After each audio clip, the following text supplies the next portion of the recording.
Thank you for joining the Right Perspective podcast. Today, you're joined by me, Cooper, and my friend here, Ben. How you doing, Ben? Doing well. How about you? I'm doing well. Today, we're doing episode 7. We're going over a little bit of feminism. We've read a couple books here. Really just kind of talk about what we've learned and how we can try to retake the culture from this terrible, terrible ideology. So, Ben, kind of on the actual timeline here, what did you learn while you were reading? Well, I was learning about the suffrage movement mostly. So women fighting for the ability to vote, and a lot of the British suffrage movement, though the first modern nations to let women vote, Australia and New Zealand in the 1800s. Yeah. And then now there was American state, New Jersey maybe, that did it for a little while in the early 1800s, early on. But and then England and America joined right after World War One, started letting women vote. But man, the suffragettes in England, not so much in America, they were doing full-on terrorist attacks. Really? To get their way. It was crazy stuff. Like they were usually trying to avoid like human casualties, but they were just trying to terrorize them until they got their way. Yeah. America, we didn't do that so much. Mostly did protests and marches and that kind of thing. But we also over here had thousands of local anti-suffragette organizations led by women who did not think they should have the right or the responsibility to vote. Right. Just interesting. I have to see what their arguments were. My argument would be that it's not in women's nature. It's not proper. But yeah. What have you been learning? What would have been? Man, great question. I kind of want to ask you though, what do you think caused the movement to really start and or at least gain legal precedent in like the late 1800s, 1900s in America and Australia? What makes you think that what was their reasons for gaining prominence? I'm not sure yet. I think part of what might have kicked it off was, at least in England and America, alcoholism was a really big thing. So a lot of these women had grown up with abusive or neglectful fathers, and then their husbands were the same way. And you see a man like that, and your first thought is not, oh, he should be deciding what the government does. It's just not your first thought. So the charitable view is that's kind of like they wanted to be able to have a say because the men they were used to were not good decision makers. And then that led into the temperance movement and prohibition and all that. I think there's also discontent. It's a story as old as the garden. Your desire will be for your husband. Right. So, but yeah, I'd have to look more into the details of why exactly it started. No, I would agree with that. I think when men become slaves to their vices, women will, as you mentioned in Genesis, they will want their husband, want their position, try to fill in that void, even with good intentions, although it has, harmful effects on the family there. And which is interesting because in the 1910s and the 20s, women did gain the right to vote in America and a lot of other rights that made them quote unquote equal with men as far as government rights go. But after the first wave, nothing really happened for about 20 years. The 20s went by, very licentious. We know this. The 30s went by. Feminism kind of didn't really grow up anymore. The 40s and 50s or what we typically think is the most like trad or traditional, most based decade, because of how feminism really didn't play a role at all. In fact, this is the most housewife era. And that's kind of the book I was reading. I was reading The Feminine Mystique, and it was talking about, it's a terrible book, by the way, very terrible. But its basic premise, and I've read the first half. Its premise is that the 1950s were perfect in the sense that women were stay-at-home moms. They raised their kids. They had 3 to 6 kids. Husband worked, stable family, stable job, everything.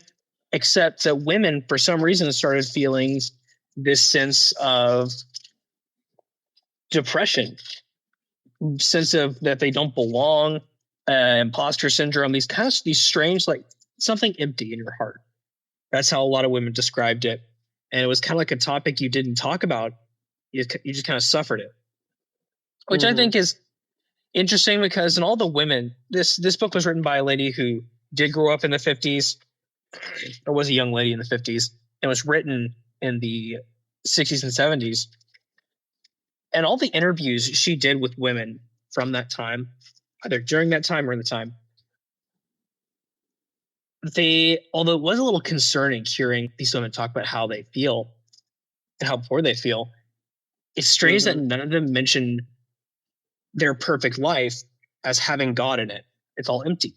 They're saying, I have everything I need. I have the kids. I love John, my husband. He's great. But I just feel something's missing. And she included like 3 to 4 interviews of the exact same thing from women across the nation, from like New York, New Jersey, Dallas, New Mexico, and California. All the women were like, yeah, I love my job, but I kind of feel like I'm missing something. And to me, I'm like, this makes so much sense.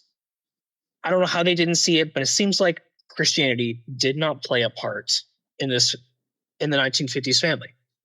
That, what I mean by that is, of course, they all went to church. I think it was roughly 80% of America was Christian at the time, but I don't think they did any home worship.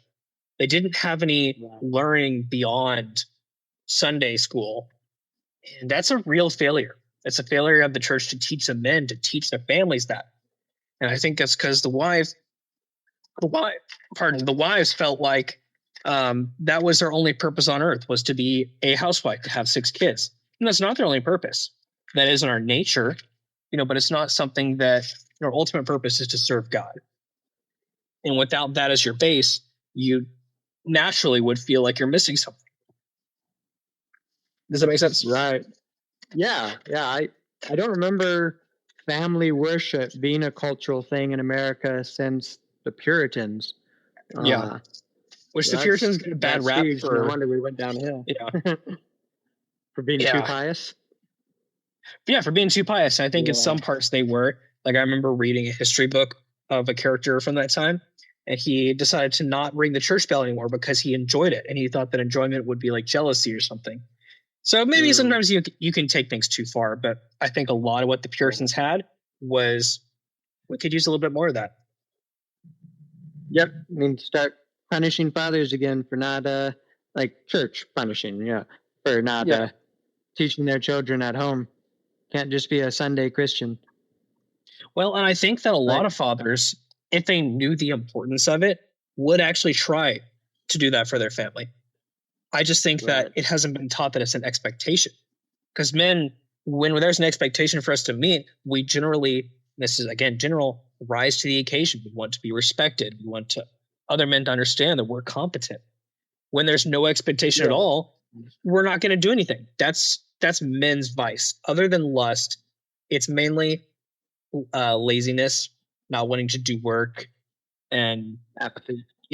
Apathy. You see it in a lot of teen boys. They just want to play video games or play sports for a living. It's like, man, it's not. It's lazy, Yeah. No, you're absolutely right. I jumped to the punishment side of things too soon. Need to be taught that that's proper and right. You need to be taught, and then once it's understood, you punish. Yeah. Right.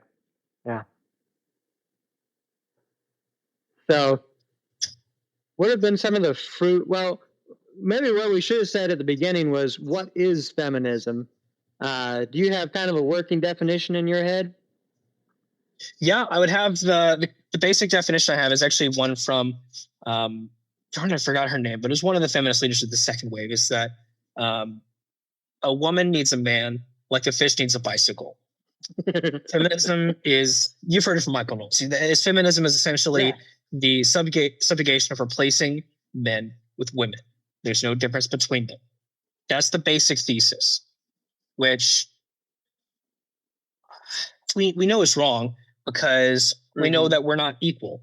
That's the big question. Like, men and women are equal in the eyes of God. Yes, but no, because equal means the same.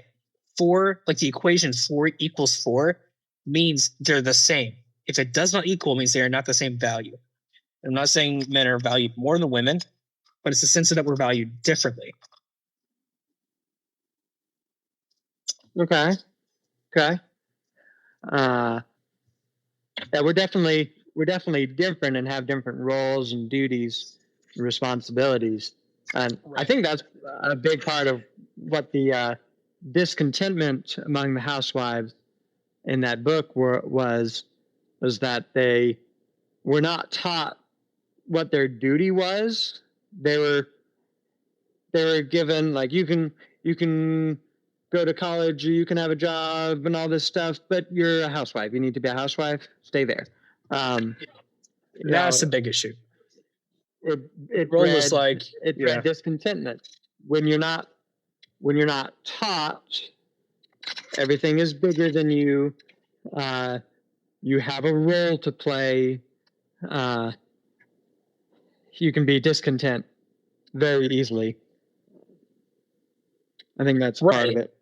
And even in that perfect life that the writer claimed, you can easily convince someone that their life that may be great. They may have a great relationship with their spouse. You can convince them of anything, if you're a good liar. So, yeah. Essentially, I think you hit a point there that after the women in the suffragette movement, they got those rights. It's like they were legally men, but culturally they were still expected to act as women. And so it felt strange for the women at the time to be able to go to school, to be a doctor, yet no one wanted them to be a doctor. And so they felt there was this sense of that's where the sense of like sexism, I think, came from. Yeah. Of like discrimination against women, or that the expectations were like, yeah, you can be a doctor, you can do amazing things, but you're supposed to be a housewife, which is really not that great. And it's like, what? That's not, it's not really. Yeah.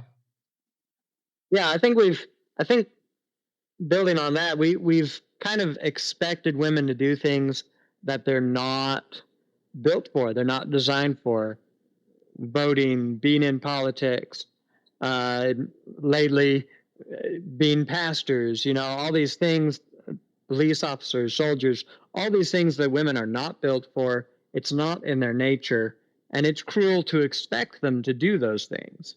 It is therefore cruel to expect them to do those things.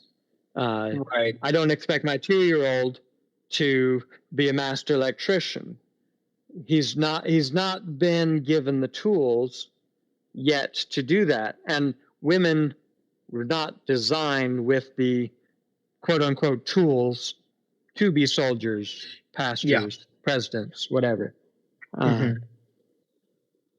Now it's possible that there may be, a woman who maybe is really good with electrical stuff and that sort of thing, but that is obviously an exception. And I like what Jordan Peterson says, that if you cannot just make general statements, you are not intelligent. Everything in life is a generalization. There are always exceptions to everything, and everybody has to point out, I know someone who's this. I know a woman who's actually really good at that. Stop. That's the point. It's an exception to the general rule. So, I think what you said is correct. And there's exceptions to most rules. There's moral laws, but I get what you're saying. You can't just point to an exception and make a whole government policy off of it or anything. Yeah, I don't know where that came up from recently, but anytime you got to say a general statement, it's seen as an attack on an entire group.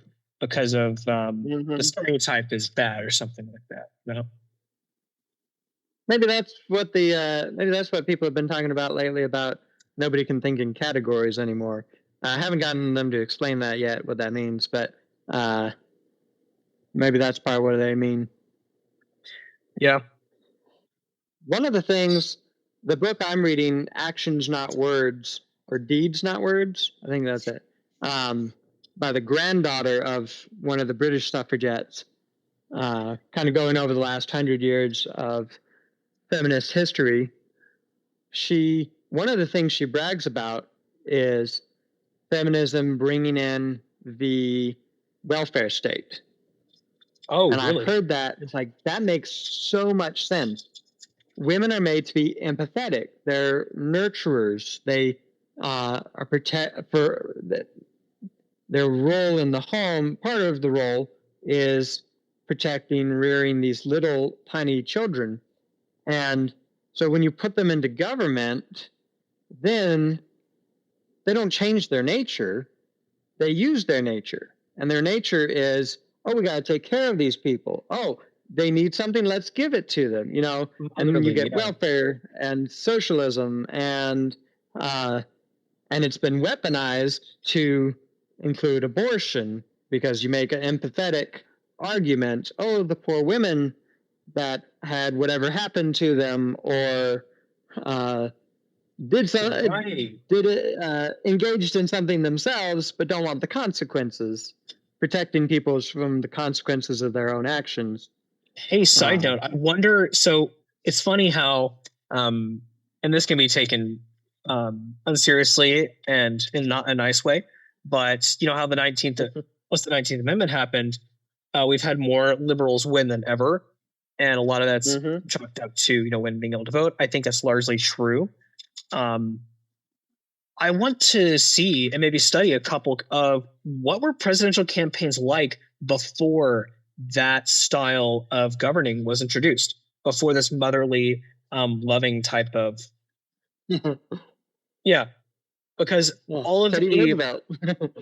Yeah, I mean, if you look at all Democrat campaigns, it's feel the love. It's about the summer, brat, and that's modern degeneracy.